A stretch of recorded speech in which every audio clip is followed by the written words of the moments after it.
Lundi 10 mars, Camille Lacour était l'invitée de l'émission La Bande Originale, diffusée sur France Inter.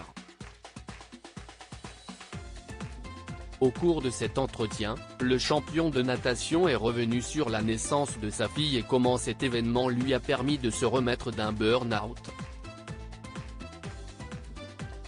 Camille Lacour est un homme comblé.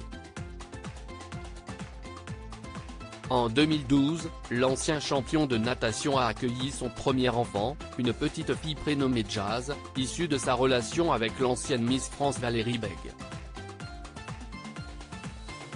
En 2021, il a donné naissance à un fils, prénommé Marius, qu'il a eu avec sa compagne actuelle, Alice Detolena.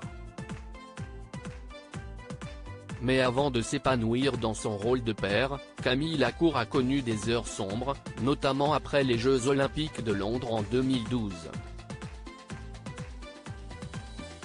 En effet, le nageur est rentré de la compétition au fond du trou. J'avais le sentiment que peu importe ce qu'il y avait autour de moi, il fallait remplir un vase cassé. Je n'avais plus aucune motivation pour rien. Quand si est aussi violent, et qu'on remet tout en question, si est horrible, avait-il expliqué lors d'un entretien accordé aux Parisiens.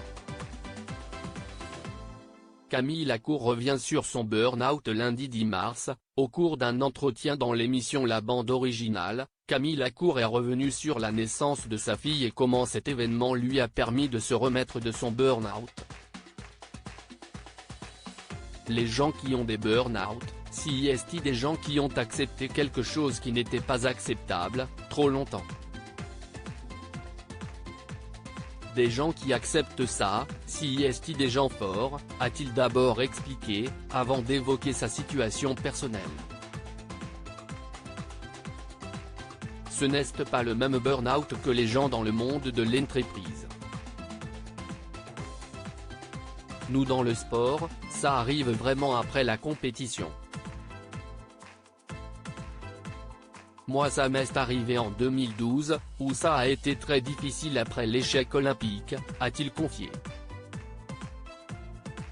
Camille Lacour est finalement parvenu à remonter la pente grâce à la naissance de sa fille Jazz.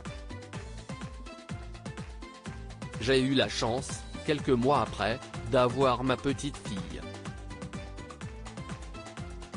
C'était la meilleure route pour sortir de ça, mais si est vrai que j'avais cette impression d'être constamment dans une chute. Un matin, je me suis dit, non, si est moi qui décide quand est-ce que l'impact se passe et quand est-ce que je me relève, a-t-il ajouté. Des confidences touchantes.